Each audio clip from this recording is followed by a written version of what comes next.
بسم اللہ الرحمن الرحیم الحمد للہ رب العالمین والصلاة والسلام علی اشرف الانبیاء و سید المرسلین۔ ناظرین کرام، آج کی تلاوت میں الحمدللہ 23ویں پارے کے اختتامی حصے کی تلاوت کا شرف حاصل کیا گیا ہے، اور جیسا کہ کل کے پروگرام میں ہم نے عرض کیا تھا کہ 23ویں پارے کے 13ویں رکوع کی کچھ حصے کی کل تلاوت کی گئی، اور آج اس رکوع کی تکمیل کے ساتھ ساتھ سورہ صاد کی تکمیل بھی ہوئی ہے، اور پھر اس کے بعد سورۃ الزمر کا آغاز ہوا ہے۔ تو جب ہم 23ویں پارے کے 13ویں رکوع کا مطالعہ کرتے ہیں تو اس میں اللہ رب العزت نے حضرت ایوب علیہ نبینا علیہ السلام کے ذکر سے اس کا آغاز کیا۔ فرمایا کہ وَاذْكُرْ عَبْدَنَا ایوب، ہمارے بندے ایوب کو یاد کرو۔ اور یہ قرآن کریم کا ایک بہت ہی خوبصورت انداز ہے کہ جب اللہ رب العزت تاریخ کے کچھ اہم واقعات کی طرف جب اشارہ فرماتا ہے اور لوگوں کو ان باتوں کی یاد دہانی فرمانا چاہتا ہے کہ جن کے ذریعے سے آدمی اپنے روح کی بالیدگی حاصل کر سکتا ہے اور اپنے اعمال کی اصلاح کر سکتا ہے، پھر اللہ رب العزت وَاذْكُرْ کے الفاظ کا انتخاب فرماتا ہے کہ یاد کرو، توجہ کرو اور ان باتوں کو دوبارہ سے ریکال کرو تاکہ انسان ان باتوں کی طرف لوٹ کر اپنی اصلاح کا سامان کر سکے۔ حضرت ایوب علیہ السلام کی زندگی میں ہماری زندگی کے لیے ایک بہت بڑا اصلاح کا سامان ہے۔ رجوع الی اللہ کے بہت ساری مثالیں موجود ہیں، اور سب سے اہم بات کہ حضرت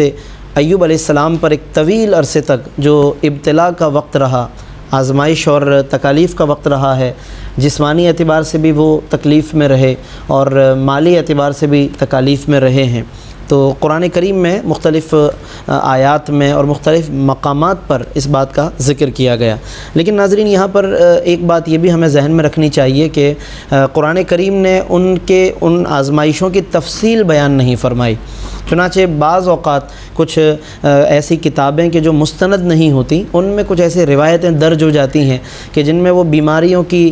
تفصیل کے طور پر کچھ ایسی باتوں کی بھی نسبت کر دیتے ہیں کہ جو انبیاء کرام علیہم السلام کے شایان شان نہیں ہیں۔ چنانچہ حضرت ایوب علیہ السلام کے معاملے میں بھی بعض کتابوں میں ہمیں کچھ ایسی غیر مستند روایات ہمیں ملتی ہیں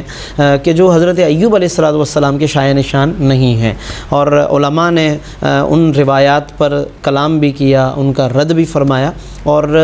یہی ایک بنیادی تحقیق کا انداز ہے۔ حضرت ایوب علیہ السلام پر ایک طویل عرصہ صبر ابتلا کا وقت رہا، جس میں انہوں نے بہت صبر کے ساتھ وہ وقت گزارا۔ ان کی زوجہ مکرمہ بار بار عرض کرتی تھی کہ آپ کچھ اللہ سے عرض و گزارش کریں، دعا کریں، لیکن وہ یہی کہتے تھے کہ میری صحت کا زمانہ اور میری جو آزمائش کا زمانہ ہے اس میں غور کرو، یعنی اس وقت جتنا آزمائش کا وقت ہے اس سے کہیں زیادہ میں صحت مند رہا ہوں، ابھی تو اتنا وقت بھی میں نے نہیں گزارا کہ جتنا مجھے اللہ نے صحت کے ساتھ رکھا ہے۔ تو یہ سوچ کا انداز انبیاء علیہ السلام کا، اور پھر اللہ رب العزت نے اس کے بعد پھر ان پر جو کرم فرمایا کہ ارکض برجلک ھذا مغتسل بارد و شراب، کہ آپ اپنا پیر یا پاؤں زمین پر ماریے تو اس سے ایک چشمہ ابلنے لگے گا۔ اور اس میں پھر مفسرین نے لکھا کہ چونکہ آیت میں دو لفظ ہیں، باردن ٹھنڈا چشمہ پانی کا، و شراب اور پینے کا پانی، تو فرماتا ہے کہ 40 قدم وہ چلے، پھر پاؤں زمین پہ مارا تو ایک چشمہ ابل پڑا، اور پھر 40 قدم چلے تو ایک اور چشمہ ابل پڑا، اور اس میں شفا تھی ان کے لیے، غسل بھی فرمایا، پینے کا پانی بھی تھا، جس سے اندرونی بیرونی ہر اعتبار سے اللہ نے ان کو ان تمام تکالیف سے نجات عطا فرمائی۔ لیکن یہاں پر ایک اہم بات یہ آیت 42 ہے ناظرین سورہ صاد کی، کہ جس میں برجلک فرمایا کہ اپنا پاؤں زمین پر ماری۔ اب جو رب کریم اس بات پر قادر ہے کہ وہ ایوب علیہ السلام کے پاؤں کی ضرب کے بغیر زمین کے بہت سارے چشمے اور پانی اور دریا اور سمندر رواں کر دے، اور اس نے کیے ہوئے ہیں، مگر یہاں پر برجلی کا فرمایا۔ تو علماء فرماتے ہیں کہ اس میں بطور خاص حضرت ایوب علیہ السلام کے گویا کہ اعزاز اور کرامت کی طرف اشارہ ہے کہ اے ایوب اور اے ہمارے پیغمبر، بے شک ہم شفا تو ان سب چیزوں کے بغیر بھی دینے پر قادر ہیں، لیکن آج دنیا کو ہم دکھانا چاہتے ہیں کہ ہم جب شفا دیتے ہیں تو نبی کے قدموں کے وسیلے سے پہنچاتے ہیں، یعنی وسیلہ ہم نبیوں کو، اپنے نیک بندوں کو بنا دیں۔ شفا دینا رب کا کام ہے، وہی دینے پہ قادر ہے، مگر پھر بھی برجلی کا فرما رہا ہے تو وہ لوگوں کو ان کی اہمیت بتانا چاہتا ہے، نبیوں کی عظمتوں کی طرف گویا کہ اشارہ فرمانا چاہتا ہے۔ اور اسی دوران حضرت ایوب اور زوجہ کے درمیان کسی بات پر، اس بیماری کے زمانے میں، ابتلاء و آزمائش کے زمانے میں کسی بات پر کچھ ایسی کیفیت آپس میں ہو گئی کہ حضرت ایوب علیہ السلام ایک بات کہہ گئے کہ میں تمہیں بعد میں کبھی 100 کوڑے لگاؤں گا۔ اب ظاہر ہے کہ وہ ایک ایسی بات تھی کہ کیونکہ زوجہ مطہرہ بہت وفا شعار تھی اور بہت ہی خدمت گزار تھی، لیکن وہ یہ بات کہہ گئے حضرت ایوب علیہ السلام، تو بعد میں اللہ نے پھر اس کے لیے ایک تدبیر بیان فرمایا کہ وَخُذْ بِيَدِكَ ضِغْثًا، کہ آپ ایک 100 تنکوں والی ایک جھاڑو لے لیں یا کوئی ایسا گچھا لے لیں، فَضْرِبْ بِهِ، اور اس سے ایک ضرب لگا دیجئے، وَلَا تَحْنَثْ، اور آپ کی قسم بھی نہیں ٹوٹے گی۔ یہاں پر یہ بات علماء نے لکھی کہ کیا اس طرح سے آدمی کسی معاملے میں کوئی تدبیر اختیار، جس کو ہیلہ کہتے ہیں، ہیلہ اختیار کرنا، علماء نے فرمایا کہ جن باتوں پر شرعی احکام وارد ہو چکے ان سے بچنے کے لیے تو ہیلہ اختیار کرنا جائز نہیں ہے، کہ کوئی کسی معاملے میں نکلنے کے لیے ہیلہ اختیار کر لے، کسی چیز سے بچنے کے لیے ہیلہ اختیار کر لے۔ ہیلہ یا تدبیر کسی مجبوری کی وجہ سے ہے، اپنے آپ کو ایک ایسی مجبوری میں جب انسان محسوس کرتا ہے جو اضطراری کیفیت ہوتی ہے، اور پھر علماء کی طرف رجوع کر کے جو جائز ہو اس حد تک ہم اختیار کر سکتے ہیں۔ تو اس آیت کے ضمن میں علماء نے ہیلے کے مسائل، تدبیر اختیار کرنے کے جو مسائل ہیں ناظرین، ان کو بھی بیان فرمایا۔ بڑی کتابوں کی طرف رجوع کر کے ہم ان باتوں کا بھی مطالعہ ان آیات کے تحت کر سکتے ہیں۔ پھر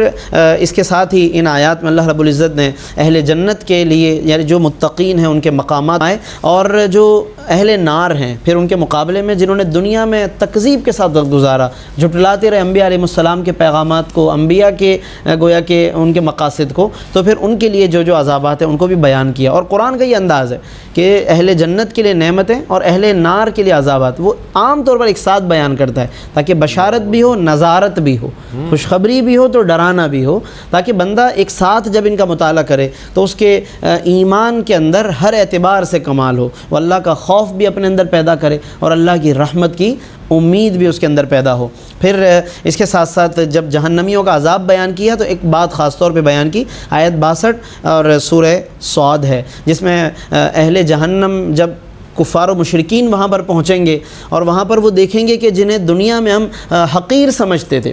یعنی جیسے صحابہ کرام کو انہوں نے حقیر سمجھا ابو جہل نے اور دیگر لوگوں نے، تو وہاں پر جب جہنم میں ابو جہل اور دیگر لوگ پہنچیں گے اور دیکھیں گے کہ اب وہ ہمیں نظر نہیں آ رہے کہ جنہیں دنیا میں ہم حقیر سمجھتے تھے، تو اس کا وہ جملہ بیان کیا قرآن نے کہ وہ کفار اس وقت کس طرح ذکر کریں گے اصحاب کا، کہتے ہیں ما لنا لا نرى رجالا كنا نعدهم من الاشرار، کیا بات ہے کہ ہمیں وہ اشرار نظر نہیں آ رہے، یعنی وہاں پہنچ کر بھی یہ کفار و مشرکین ان اصحاب کرام کو برے لفظوں سے پکاریں گے۔ اس سے معلوم ہوا کہ برے لفظوں سے پکارنا یا برے لفظوں سے اپنے اسلاف کو، انبیاء کو، ان کے اصحاب کو یاد کرنا یہ اہل ایمان کا وطیرہ نہیں ہے۔ اہل ایمان کا طریقہ یہ ہے کہ وہ اصحاب کا، اہل بیت کا، انبیاء کا، سب کا ذکر الفاظ محبت کے ساتھ کرتے ہیں، عقیدت کے ساتھ کرتے ہیں۔ تو اس آیت سے ہمیں ناظرین یہ بھی سمجھنا چاہیے کہ ہمیں ان بڑوں کا ذکر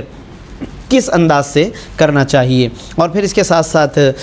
جب ہم سورہ صاد ہی کا مطالعہ کرتے ہیں تو اس میں آیت 69 بھی ایک بہت اہم آیت ہے، جس میں آقا دو عالم صلی اللہ علیہ وسلم کا ایک جملہ ذکر کیا گیا کہ ما کان علی من علم بالملأ الاعلی، کہ مجھے عالم بالا کے بارے میں علم نہ تھا، اذ یختصمون، کہ جب وہ آپس میں بحث کر رہے تھے۔ اس سے ایک واقعے کی طرف اشارہ ہے کہ اللہ رب العزت نے نبی کریم صلی اللہ علیہ وسلم ہی سے ایک موقع پر جو حضور نے خود واقعہ بیان کیا کہ دریافت کیا کہ ملائے اعلیٰ کس چیز میں بحث کر رہے ہیں، حضور نے عرض کیا کہ رب مجھے علم نہیں ہے۔ یہاں پر ترمذی شریف کی ایک بہت طویل حدیث ہے، لیکن میں اختصار کے ساتھ عرض کر رہا ہوں کہ حضور علیہ السلام نماز کے لیے جب تشریف لائے اور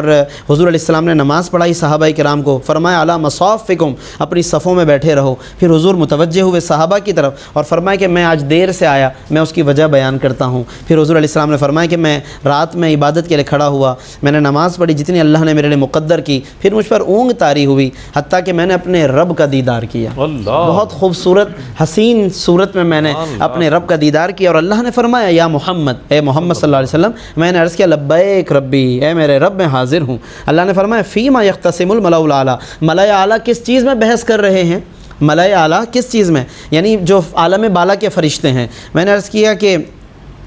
لا ادری، میں نہیں جانتا، فوضع کفہ، اللہ نے اپنے دست کرم رکھا بین کتفیہ، میرے کندھوں کے درمیان، فوجدت برد اناملہ، میں نے اس کی انگلیوں، یہ یعنی اللہ ہی جانتا ہے کہ اس سے کیا مراد ہے، شان قدرت کے مطابق، اس کی شان کریمی کے مطابق اس کے ہاتھوں کی ٹھنڈک کو میں نے اپنے سینے میں محسوس کیا۔ اور فرماتے ہیں فتجلی لی کل شیء وعرفتہ، ہر چیز میرے لیے روشن ہو گئی، ہر چیز میرے لیے روشن ہو گئی اور ہر چیز کو میں نے پہچان لیا۔ اس کے بعد بھی ناظرین اس حدیث کے اور بھی دیگر آگے مضامین ہیں، لیکن بس ایک میں نے چند جملے اختصار کے ساتھ عرض کیے ہیں۔ اللہ رب العزت سے دعا ہے کہ وہ ہمیں ان تمام مضامین کو سمجھنے، ان کو یاد رکھنے اور اس پر عمل کرنے کی توفیق عطا فرمائے، آمین۔ وآخر دعوانا الحمدللہ رب